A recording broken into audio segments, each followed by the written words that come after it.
Capítulo 26, donde se prosiguen las finezas que de enamorado hizo Don Quijote en Sierra Morena. Y volviendo a contar lo que hizo el de la triste figura, después que se vio solo, dice la historia que así como Don Quijote acabó de dar las tumbas o vueltas de medio abajo desnudo y de medio arriba vestido, y que Sancho se había ido, sin querer aguardar a ver más sandeces, se subió sobre una punta de una alta peña. Y allí tornó a pensar lo que otras muchas veces había pensado, sin haberse jamás resuelto en ello. Y era que cuál sería mejor y le estaría más a cuento. Imitar a Roldán en las locuras desaforadas que hizo, a Amadís en las melancólicas, y hablando entre sí mismo, decía: si Roldán fue tan buen caballero y tan valiente como todos dicen, qué maravilla pues al fin era encantado y no lo podía matar nadie, si no era metiéndole un alfiler de a blanca por la punta del pie, y él traía siempre los zapatos con 7 suelas de hierro, aunque no le valieron tretas contra Bernardo del Carpío, que se les entendió, y le ahogó entre los brazos en Roncesvalles. Pero, dejando en él lo de la valentía a una parte, vengamos a lo de perder el juicio, que es cierto que le perdió, por las señales que cayó en la fontana y por las nuevas que le dio al pastor de que Angélica había dormido más de 2 siestas con Medoro, un morillo de caballos enrizados y paje de agravante. Y si él entendió que esto era verdad y que su dama le había cometido desaguisado, no hizo mucho en volverse loco. Pero yo, ¿cómo puedo imitarle en las locuras si no le imito en la ocasión de ellas? Porque mi Dulcinea del Toboso osaré yo jurar que no ha visto en todos los días de su vida moro alguno, así como él es, en su mismo traje, y que se está hoy como la madre que la parió. Y haríale agravio manifiesto, si imaginando otra cosa de ella, me volviese loco de aquel género de locura de Roldán el Furioso. Por otra parte, veo que Amadís de Gaula, sin perder el juicio y sin hacer locuras, alcanzó tanta fama de enamorado como el que más, porque lo que hizo, según su historia, no fue más que por verse desdeñado de su señora Oriana, que le había mandado que no pareciese ante su presencia hasta que no fuese su voluntad.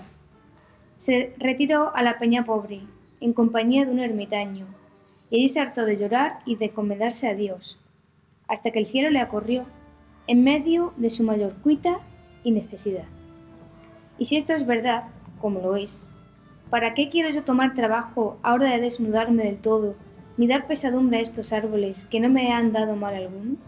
Ni tengo para qué enturbiar el agua clara de estos arroyos, los cuales me han de dar de beber cuando tenga gana.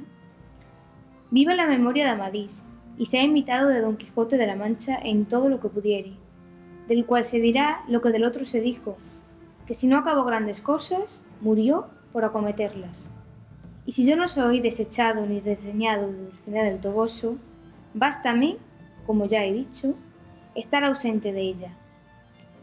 Ea pues manos a la obra, venid a mi memoria, cosas de Amadís, y enseñadme por dónde tengo que comenzar a imitaros. Mas ya sé que lo que más que él hizo fue rezar y encomendarse a Dios. Pero, ¿qué haré de rosario? ¿Que no lo tengo? En esto le vino al pensamiento cómo le haría, y fue que rasgó una gran tira de las faldas de la camisa, que andaban colgando, y diole 11 ñudos, el uno más gordo que los demás, y esto le sirvió de rosario el tiempo que allí estuvo, donde rezó 1.000.000 de avemarías. Y lo que le fatigaba mucho era no hallar por allí otro ermitaño que le confesase y con quien consolarse. Y así se entretenía paseándose por el pradecillo, escribiendo y grabando por las cortezas de los árboles y por la menuda arena muchos versos, todos acomodados a su tristeza, y algunos en alabanza de Dulcinea. Mas los que se pudieron hallar enteros y que se pudiesen leer después que a él allí le hallaron, no fueron más que estos que aquí se siguen. Árboles, hierbas y plantas que en aqueste sitio estáis, tan altos, verdes y tantas, si de mi mal no os holgáis, escuchad mis quejas santas. Mi dolor no os alborote, aunque más terrible sea, pues por pagaros escote, aquí lloró Don Quijote ausencias de Dulcinea del Toboso. Es aquí el lugar adonde el amador más leal de su señora se esconde, y se ha venido a tan mal sin saber cómo o por dónde. Tráele amor al estricote, que es de muy mala ralea, y así, hasta henchir un pipote, aquí lloró Don Quijote ausencias de Dulcinea del Toboso. Buscando las aventuras por entre las duras peñas, maldiciendo entrañas duras, que en entre riscos y entre breñas haya el triste desventuras. Hirióle amor con su azote, no con su blanda correa, y en tocándole el cogote, aquí lloró Don Quijote ausencias de Dulcinea del Toboso. No causó poca risa en los que hallaron los versos referidos en la añadidura del Toboso al nombre de Dulcinea, porque imaginaron que debió imaginar Don Quijote que si en nombrando a Dulcinea no decía también del Toboso, no se podría entender la copla, y así fue la verdad, como él después confesó. Otros muchos escribió, pero como se ha dicho, no se pudieron sacar en limpio ni enteros más de estas tres coplas. En esto, y en suspirar, y en llamar a los faunos y silvanos de aquellos bosques, a las ninfas de los ríos, a la dolorosa y húmeda eco que le respondiese, consolasen y escuchasen, se entretenía, y en buscar algunas hierbas con que sustentarse en tanto que Sancho volvía. Que si como tardó 3 días, tardara 3 semanas, el caballero de la triste figura quedara tan desfigurado que no le conociera la madre que lo parió. Y será bien dejalle envuelto entre sus suspiros y versos por contar lo que vino Sancho Panza en su mandadería. Y fue que en saliendo al camino real se puso en busca del Toboso, y otro día llegó a la venta donde le había sucedido la desgracia de la manta. Y no la hubo bien visto cuando le pareció que otra vez andaba en los aires, y no quiso entrar dentro, aunque llegó la hora que lo pudiera y debiera hacer, por ser la hora del comer y llevar el deseo de gustar algo caliente. Que había grandes días en los que todo era fiambre. Esta necesidad le forzó a que llegase junto a la venta, todavía dudoso de si entraría o no. Y estando en esto, salieron de la venta 2 personas que luego le conocieron, y dijo el uno al otro: «Dígame, señor licenciado, ¿aquel del caballo no es Sancho Panza? ¿El que dijo el ama de vuestro aventurero que había salido con su señor por escudero?» «Sí es», dijo el licenciado, «y aquel es el caballo de nuestro Don Quijote». Y conociéronle también como que aquellos eran el cura y el barbero del mismo lugar, y los que hicieron el escrutinio y el acto general de los libros, los cuales, así como acabaron de conocer a Sancho Panza y a Rocinante, deseosos de saber de Don Quijote, se fueron hacia él, y el cura lo llamó por su nombre diciéndole: «Amigo Sancho Panza, ¿a dónde queda vuestro amo?» Conociólos luego Sancho Panza y determinó de encubrir el lugar y la suerte donde y como su amo quedaba. Y así les respondió que su amo quedaba ocupado en cierta parte y en cierta cosa que le era de mucha importancia, la cual él no podía descubrir por los ojos que en la cara tenía. «No, no», dijo el barbero, «Sancho Panza, si vos no nos decís dónde queda, imaginaremos, como ya imaginamos, que vos le habéis muerto y robado, pues venís encima de su caballo. En verdad que nos habéis de dar el dueño del rocín, o sobre eso, morena. No hay para qué conmigo amenazas, que yo no soy hombre que robo ni mato a nadie. A cada uno mate su ventura, o Dios que le hizo. Mi amo queda haciendo penitencia en la mitad de esta montaña, muy a su sabor». Y luego, de corrida y sin parar, les contó de la suerte que quedaba, las aventuras que le habían sucedido, y cómo llevaba la carta a la señora Dulcinea del Toboso, que era la hija de Lorenzo Corchuelo, de quien estaba enamorado hasta los hígados. Quedaron admirados los dos de lo que Sancho Panza les contaba, y aunque ya sabía la locura de Don Quijote y el género de ella, siempre que la oían se admiraban de nuevo. Pidiéronle a Sancho Panza que les enseñase la carta que llevaba a la señora Dulcinea del Toboso. Él dijo que iba escrita en un libro de memoria y que era orden de su señor que la hiciese trasladar en papel en el primer lugar que llegase, a lo cual dijo el cura que se la mostrase, que él la trasladaría de muy buena letra.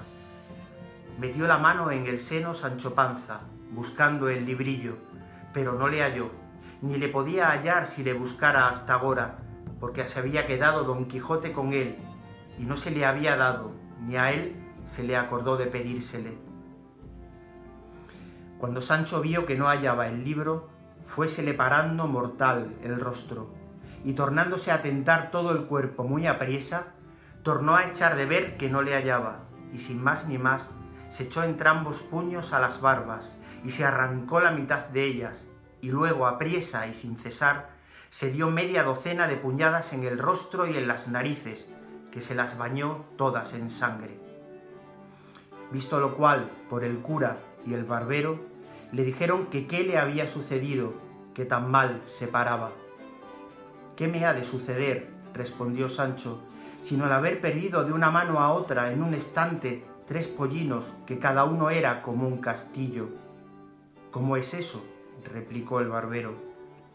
«He perdido el libro de memoria», respondió Sancho, «donde venía carta para Dulcinea y una cédula firmada de su señor, por la cual mandaba que su sobrina me diese 3 pollinos, de 4 o 5 que estaban en casa».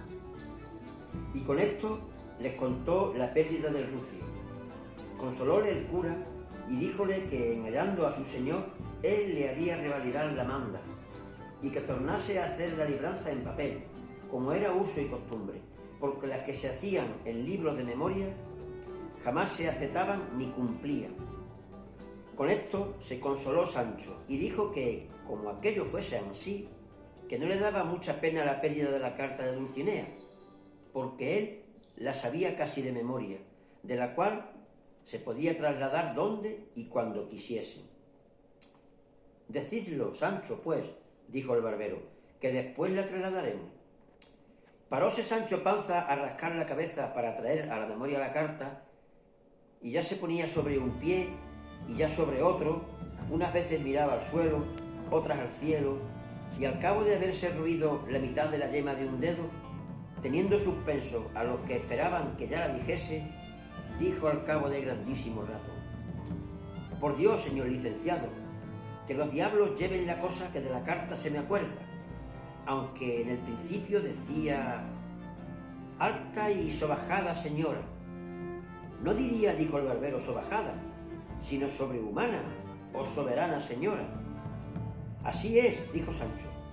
Luego, si mal no me acuerdo, proseguía: «Si mal no me acuerdo, él llegó y falto de sueño y el ferido besa a vuestra merced las manos, ingrata y muy desconocida hermosa.